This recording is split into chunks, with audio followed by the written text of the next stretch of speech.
Good morning, student. Today we will discuss about the chapter light, reflection and refraction. It is a lecture number 2. अपन आज lecture number 2 जो है study करने वाले हैं students. इससे पहले वाले जो लेक्चर था उसमें मैंने आप लोगों को प्लेन मिरर के बारे में एक्सप्लेन किया था।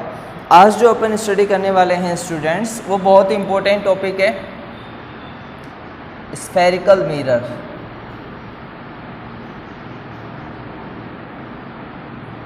स्फेरिकल मिरर देखो स्टूडेंट, इससे पहले अपन ने प्लेन मिरर के बारे में डिस्कस किया था और प्लेन मिरर और स्फेरिकल मिरर इन दोनों में बस थोड़ा सा डिफरेंस होता है स्टूडेंट्स। जब अपन बात करते हैं एक स्फेरिकल मिरर की, तो स्फेरिकल मिरर के अंदर क्या होता है, स्फेरिकल मिरर जो है वो 2 टाइप के होते हैं। स्फेरिकल मिरर्स जो होते हैं ये 2 टाइप्स के होते हैं। एक जो होता है स्टूडेंट्स उसे अपन बोलते हैं कॉनकेव मिरर या कॉनकेव स्फेरिकल मिरर, और सेकंड जो होता है स्टूडेंट्स इसको अपन कहते हैं कॉन्वेक्स मिरर। कॉन्वेक्स मिरर कहलाता है स्टूडेंट्स। यहाँ अपन देखते हैं कॉनकेव मिरर क्या होता है, कॉन्वेक्स मिरर क्या होता है। छोटी क्लासेस में आप लोगों ने पढ़ा हुआ है इस तरह की एक मिरर, यानी इस टाइप का जो मिरर होता है जो कि थोड़ा सा राउंड होता है वो क्या कहलाता है, आपका कॉनकेव स्फेरिकल मिरर कहलाता है। और कॉनकेव स्फेरिकल मिरर के अंदर जो बाहर वाली सरफेस होती है, कर्व्ड सरफेस बाहर की, ये जो सरफेस है स्टूडेंट्स ये सरफेस कहलाती है कोटेड सरफेस। इसके ऊपर कोटिंग की जाती है स्टूडेंट्स, ब्लैक कलर की कोटिंग की जाती है। और ये वाली जो अंदर वाली सरफेस होती है, जो इनर सरफेस है, ये सरफेस कहलाती है स्टूडेंट्स रिफ्लेक्टिंग सरफेस या रिफ्लेक्टेड सरफेस।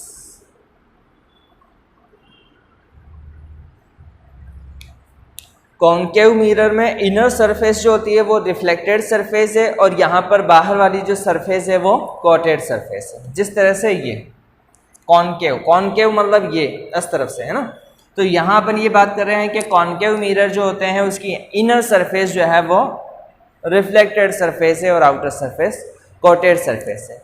जस्ट इसके अपोजिट जैसे ये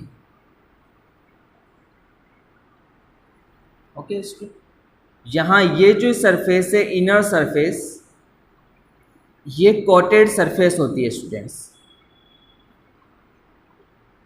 ये जो सरफेस है अंदर वाली, अब ये क्या कहलाती है, यहाँ पर ये कोटेड सरफेस कहलाती है। इसके ऊपर कोटिंग की जाती है और ये जो सरफेस होती है स्टूडेंट्स इसको अपन कहते हैं रिफ्लेक्टेड सरफेस। रिफ्लेक्टेड सरफेस दोनों एक दूसरे के जस्ट अपोजिट है स्टूडेंट्स।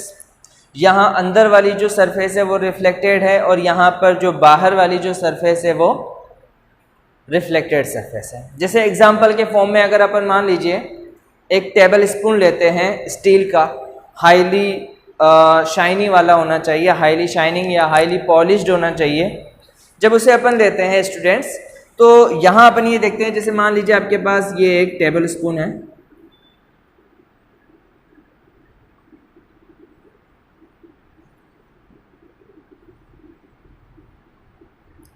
इस टेबल स्पून के अंदर देखते हो स्टूडेंट एक जो होता है थोड़ा कर्व बना हुआ होता है और एक जो होता है बाहर की सरफेस होती है। तो स्टूडेंट्स ये वाली जो कर्व होती है ये तो क्या कहलाता है, कॉनकेव। ये कहलाता है कॉनकेव सरफेस या कॉनकेव मिरर, और ये जो होता है इसको अपन बोलते हैं कॉन्वेक्स। तो जो टी स्पून है, जो टेबल स्पून है, उस टेबल स्पून के अंदर दोनों ही टाइप के मिरर प्रेजेंट है, कॉनकेव और कॉन्वेक्स दोनों ही टाइप के जो है स्फेरिकल मिरर प्रेजेंट होते हैं। चलिए स्टूडेंट्स इस टॉपिक को समझने से पहले इससे रिलेटेड कुछ छोटी छोटी टर्म्स हैं उनको अपन एक्सप्लेन कर लेते हैं। सबसे पहले मैं उनको एक्सप्लेन कर देता हूं, देन उसके बाद में उसकी सारी जो है डिफाइन आपको लिख के बता दूंगा कि ये जो है हर एक पॉइंट की डिफाइन होती है। चलिए सबसे पहले अपन बात करते हैं कॉनकेव मिरर की। देखिए स्टूडेंट्स, सबसे पहला जो अपन ये समझते हैं कि इसे स्फेरिकल मिरर क्यों कहते हैं। होता क्या है स्टूडेंट्स, जैसे मान लीजिए ये एक स्फेयर है, ये एक होलो स्फेयर है। इस होलो स्फेयर, ग्लास का एक होलो स्फेयर लिया, उस होलो स्फेयर को लेने के बाद यहाँ से क्या कर दिया, इसको कट कर दिया, और कट करने के बाद अपन क्या करते हैं, इसकी एक जो कट करने के बाद ये जो अपन को सरफेस मिली है, ये वाला हटा दिया अपन ने, कट करने के बाद ये पोर्शन हटा दिया। अब केवल अपने पास कौन सा पोर्शन है स्टूडेंट्स, ओनली ये पोर्शन अपने पास प्रेजेंट है। अब इस पोर्शन में भी अपन ने क्या किया, एक साइड जो बाहर वाली साइड थी, उस बाहर वाली साइड पर आपने क्या कर दी, कोटिंग कर दी ब्लैक कलर की, और जो अंदर वाली सरफेस है उसको हाईली पॉलिश्ड कर दिया। ठीक है, तो ये वाली जो है वो रिफ्लेक्टेड सरफेस बन गई, और ये वाली जो है वो आपके कोटेड सरफेस बन गई, अनरिफ्लेक्टेड। यहाँ से रिफ्लेक्शन नहीं होगा, रिफ्लेक्शन हमेशा जो सरफेस, जो रिफ्लेक्टेड सरफेस है वहीं से होगा। ठीक है स्टूडेंट्स, चलिए अब अपन देखते हैं कि यहाँ से, अच्छा देखिए होता क्या है स्टूडेंट्स, जब अपन बात करते हैं, ये एक पॉइंट होता है, इस पॉइंट को अपन कहते हैं स्टूडेंट पी, पी यानी कि पोल, इसको अपन कहते हैं पोल। जो फर्स्ट पॉइंट है आपका वो कौन सा है स्टूडेंट, पोल। पोल का मीन्स ये होता है the centre point of spherical mirror. किसी भी स्फेरिकल मिरर का, चाहे ये वाला पॉइंट हो, या चाहे इस टाइप का स्फेरिकल मिरर हो, चाहे इस टाइप का स्फेरिकल मिरर हो, यहाँ पर जो सेंटर पॉइंट होता है, जैसे मान लीजिए यहाँ पर ये पॉइंट जो है वो सेंटर पॉइंट है, ठीक है ना, तो ये जो पॉइंट होगा ये क्या कहलाएगा, पी, कैपिटल पी से रिप्रेजेंट करते हैं, और इसे अपन पोल से या पोल कहते हैं, और इसका मीन्स क्या होता है, सेंटर पॉइंट ऑफ मिरर या spherical mirror are called pole. Okay students, चलिए अब यहाँ पर आप लोग ये देखिए कि जैसे वापस मैं यहाँ पर ये ड्रॉ कर रहा हूँ इसको, कि ये इस तरह से एक स्फेरिकल मिरर है। अच्छा ये होलो स्फेरिकल मिरर है, तो यहाँ से यहाँ पर क्या होगा स्टूडेंट्स, कोई ना कोई इसका एक सेंटर पार्ट होगा। ये जो स्फेयर है, इस स्फेयर का कोई ना कोई एक सेंटर पार्ट होगा। इस सेंटर पार्ट को अपन स्टूडेंट किससे रिप्रेजेंट करते हैं, सी से रिप्रेजेंट करते हैं। तो यहाँ पर अपने पास सेकंड जो पॉइंट हो गया, ये तो हो गया पी, और दूसरा कौन सा हो गया, सेंटर। इसे अपन सेंटर ऑफ कर्वेचर भी कह सकते हैं।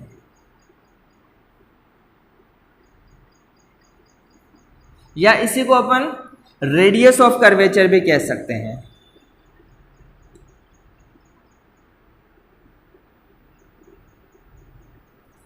रेडियस ऑफ कर्वेचर या सेंटर ऑफ कर्वेचर। देखो सीधी सी सिंपल सी बात है कि भाई यहाँ पर आपके पास एक स्फेयर है, इस स्फेयर के अंदर यहाँ पर ये जो पार्ट है, ये पॉइंट है, ये सेंटर पॉइंट है, और इस पॉइंट को अपन क्या बोल सकते हैं, सेंटर पॉइंट ऑफ कर्वेचर, यानी कि जो इस कर्वेचर को घुमा रहा है, जो बना रहा है, वो इसका सेंटर पॉइंट ये है।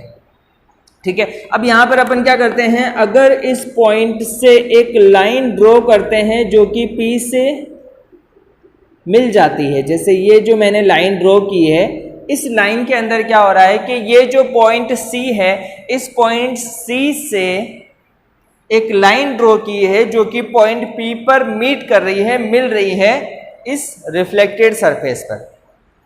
तो यहां से लेकर के यहां तक का जो डिस्टेंस है, यानी कि सी और पी, सी पी, यहां तक का जो डिस्टेंस है स्टूडेंट्स, ये क्या कहलाता है, आर, यानी कि क्या हो जाता है, ये रेडियस। ये इस स्फेयर की रेडियस हो जाती है। तो इसीलिए अपन इसको क्या कह सकते हैं, रेडियस ऑफ कर्वेचर भी कह सकते हैं। दूसरा पॉइंट क्लियर हो गया स्टूडेंट्स। चलिए अब उसके बाद क्या होता है स्टूडेंट्स, अब मैं इसको यहां से हटा रहा हूं। अब अपने पास ये एक कॉनकेव स्फेरिकल मिरर है। अब इस कॉनकेव स्फेरिकल मिरर के अंदर अपन ये देखते हैं कि ये जो लाइन होती है, जो लाइन C से लेकर के P तक है, ये लाइन क्या कहलाती है? इस लाइन को अपन कहते हैं student principal axis. Principal axis equals to क्या हो जाता है? CP। यानी ये जो CP है वो क्या हो जाता है students? Principal axis. Principal axis एक इमेजिनरी लाइन है जो कि C और P यानी कि सेंटर ऑफ कर्वेचर से शुरू होती है और पॉइंट P यानी कि पोल तक चलती है, वो क्या कहलाती है? आपकी प्रिंसिपल एक्सिस कहलाती है। ओके स्टूडेंट्स, चलिए अब स्टूडेंट्स यहाँ पर एक जो पॉइंट होता है, फोर्थ पॉइंट, उस पॉइंट को अपन कहते हैं फोकस। Focus point. और फोकस पॉइंट जो होता है स्टूडेंट्स, इसको अपन कैपिटल F से रिप्रेजेंट करते हैं। फोकस पॉइंट जो होता है उसे अपन कैपिटल F से रिप्रेजेंट करते हैं, ठीक है ना। और रेडियस, और जो रेडियस है R, इस रेडियस के अंदर ये जो रेडियस है, ये रेडियस का जो हाफ होता है, रेडियस का जो हाफ होता है वही क्या कहलाता है? जो है फोकस पॉइंट कहलाता है। मैं एक बार आप लोगों को पहले ये बता देता हूं कि फोकस पॉइंट क्या होता है। देखिए स्टूडेंट, ऐसा होता है कि इसमें एक रूल फॉलो होता है। इमेज फॉर्मेशन का रूल है ये, वो अपन आगे पढ़ेंगे, लेकिन अभी मैं आपको फोकस को एक्सप्लेन करने के लिए पहले मैं आपको ये बता देता हूँ कि ये रूल क्या है। कि यहाँ पर ये होता है कि अगर कोई लाइट रे, जैसे मान लीजिए ये एक लाइट रे जो है वो यहाँ से यहाँ पर जा रही है, लाइट रे जा रही है, ये लाइट रे इस तरफ इंसिडेंट हो रही है, यहाँ पर कोई लाइट का सोर्स रखा हुआ है, यहाँ से लाइट जा रही है, ठीक है स्टूडेंट। ये जो लाइट रे है ये इस लाइन के पैरेलल है। तो अगर अपन ये कहें कि कोई लाइट रे अगर पैरेलल टू प्रिंसिपल एक्सिस चलती है, समझ में आ रहा है ना, कि लाइट रे जो कि प्रिंसिपल एक्सिस के पैरेलल चलती है, तो आफ्टर रिफ्लेक्शन, आफ्टर इंसिडेंट यहां पर क्या होता है कि ये जो आपका मिरर है, इस मिरर से रिफ्लेक्ट होने के बाद, इंसिडेंट होने के बाद वो क्या हो जाती है? यहां से इस तरह से रिफ्लेक्ट हो जाती है, यानी ये इस तरह से बाहर की तरफ जाने लग जाती है। ओके स्टूडेंट, तो इसी तरह से अगर मान लीजिए एक इंसिडेंट लाइट रे यहां से भी जा रही है, तो ये इंसिडेंट लाइट रे भी क्या है? प्रिंसिपल एक्सिस के पैरेलल है। तो ये भी क्या करेगी? आफ्टर इंसिडेंस ये भी क्या करेगी? यहां से इस पॉइंट से होते हुए रिफ्लेक्ट हो जाएगी। देखिए स्टूडेंट, ये जो पॉइंट है जहां पर कि सभी लाइंस जो हैं वो क्या होगी? अगर जितनी भी लाइंस हो, मैंने तो अभी यहाँ पर 2 लाइंस बताई है, अगर इससे ज़्यादा भी लाइन होगी जो कि प्रिंसिपल एक्सिस के पैरेलल हो, अगर लाइट रे जो कि प्रिंसिपल एक्सिस के पैरेलल हो, तो आफ्टर इंसिडेंट वो जिस पॉइंट से पास आउट होती है प्रिंसिपल एक्सिस पर जिस पॉइंट से पास आउट होती है वो पॉइंट क्या कहलाता है स्टूडेंट? ये पॉइंट कहलाता है F, यानी फोकस कहलाता है। अच्छा, अब देखो यहां पर इसका नेम क्या है स्टूडेंट? कॉनकेव मिरर है, और इसको अपन एक और नेम से भी जानते हैं, इसको अपन कन्वर्जिंग मिरर भी कहते हैं। ये कन्वर्जिंग मिरर भी कहलाता है स्टूडेंट, कन्वर्जिंग मिरर भी कहलाता है। अब कन्वर्जिंग मिरर का मीन्स ये हो गया कि एक जगह पर कन्वर्ज करना, एक जगह पर इकट्ठा करना। जैसे ये लाइट रे है, ये लाइट रे यहां से आई, इसको इस मिरर ने क्या किया? इस लाइट रे को, ये जो लाइट रे जा रही है, इस लाइट रे को इस मिरर ने यहाँ पर इकट्ठा कर दिया, कन्वर्ज कर दिया। इसी तरह से ये लाइट रे है, इसको भी यहाँ पर कन्वर्ज कर दिया। तो इसीलिए, क्योंकि कॉनकेव मिरर क्या होते हैं? जो प्रिंसिपल एक्सिस के पैरेलल इंसिडेंट रे होती है उसे एक फिक्स पॉइंट के ऊपर कन्वर्ज कर देते हैं, मर्ज करा देते हैं, इकट्ठा कर देते हैं। इसीलिए ये मिरर क्या भी कहलाते हैं? ये कन्वर्जिंग मिरर भी कहलाते हैं। तो अब आपको यहाँ पर ये पता चला कि ये जो फोकस होता है उसका मीन्स क्या होता है। फोकस का मीन्स ये है, या फोकस पॉइंट वो पॉइंट होता है जहाँ पर, या प्रिंसिपल एक्सिस पर वो पॉइंट जहाँ पर इंसिडेंट रेज जो कि पैरेलल टू प्रिंसिपल एक्सिस हो, आफ्टर इंसिडेंट उस पॉइंट पर यानी फोकस पॉइंट पर मर्ज करती है या मिल जाती है। वो पॉइंट क्या कहलाता है? फोकस पॉइंट कहलाता है। इसे अपन कैपिटल F से रिप्रेजेंट करते हैं। स्टूडेंट यहाँ पर क्या होता है, ये जो कैपिटल F है यहाँ से लेकर के ये जो P है पोल, यहाँ के बीच का जो डिस्टेंस होता है, यहाँ से लेकर के यहाँ तक का जो डिस्टेंस होता है स्टूडेंट, इसे अपन बोलते हैं फोकल लेंथ। तो फिफ्थ पॉइंट आ जाता है अपना फोकल लेंथ, इसको अपन फोकल लेंथ कहते हैं। ये कितना होता है? FP, है ना। और इसे अपन जो है स्मॉल f से रिप्रेजेंट करते हैं। फोकस पॉइंट को तो कैपिटल F से रिप्रेजेंट करते हैं, और जो फोकल लेंथ होती है उसे अपन स्मॉल f से रिप्रेजेंट करते हैं।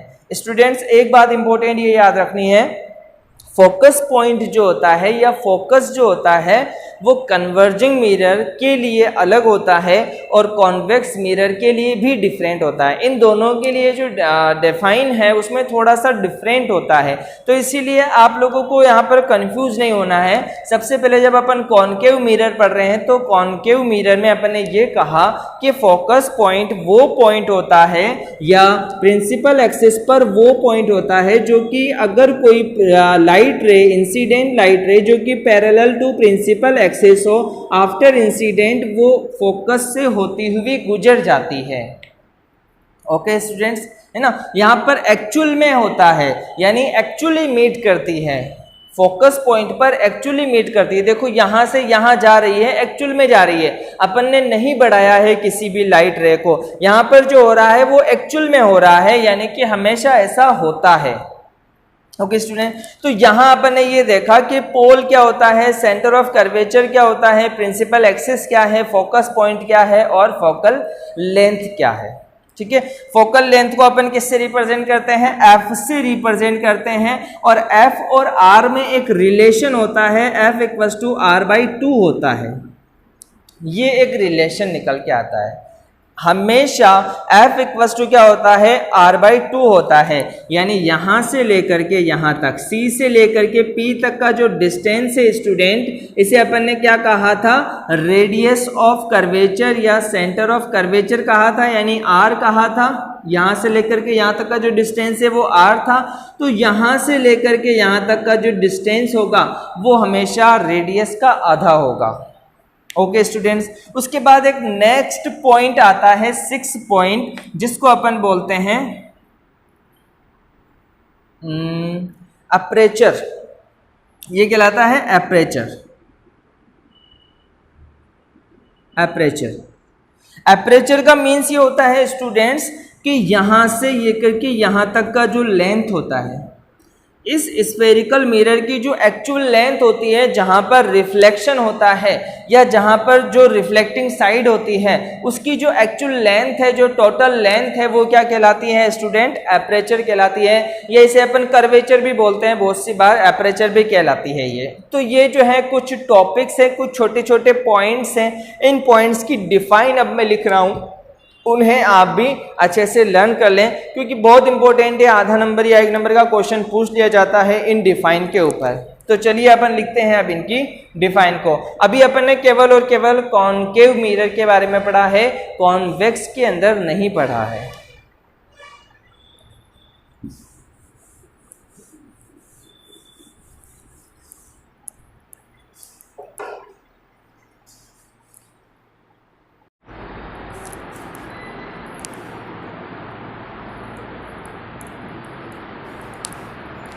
यस स्टूडेंट, तो ये सारी जो है आपके सामने कुछ छोटी छोटी टर्म्स हैं जो कि आप लोगों को याद रखनी है।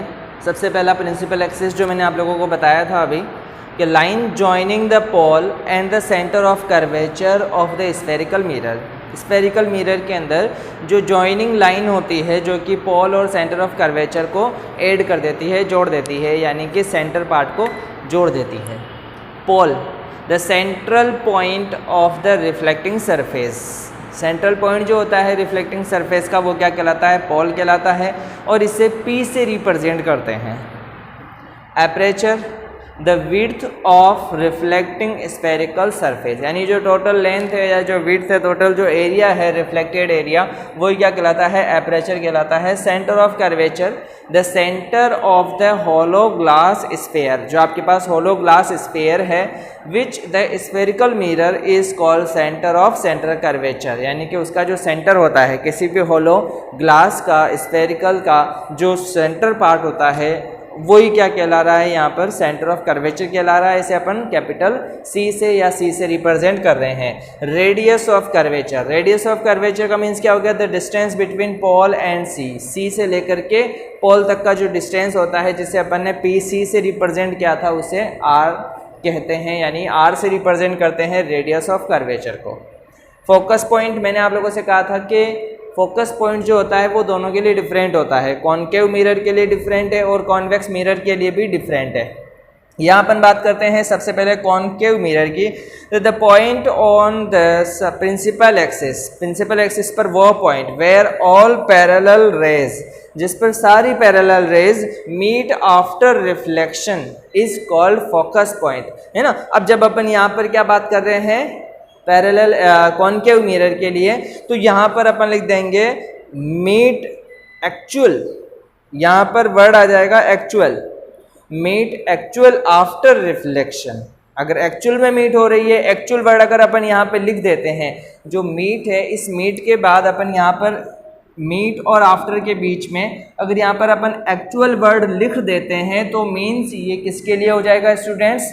ये डिफाइन हो जाएगी कॉनकेव मिरर के लिए। और अगर अपन यहाँ पर एक्चुअल ना लिख करके यहाँ पर अपीयर्स लिख देते हैं, meet appears after reflection, appears यानी ऐसा महसूस हो रहा है, तो वो क्या कहलाएगा स्टूडेंट्स? कॉन्वेक्स मिरर के लिए कहलाएगा। देन उसके बाद लास्ट है फोकल लेंथ।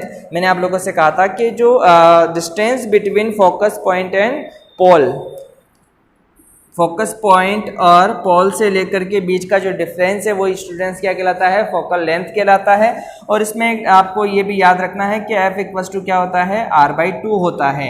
ये बहुत इंपॉर्टेंट है स्टूडेंट, बहुत सी बार एग्जाम में डायरेक्ट क्वेश्चन पूछा जाता है कि रिलेशन बताइए फोकल लेंथ और रेडियस के अंदर। Okay student, thank you.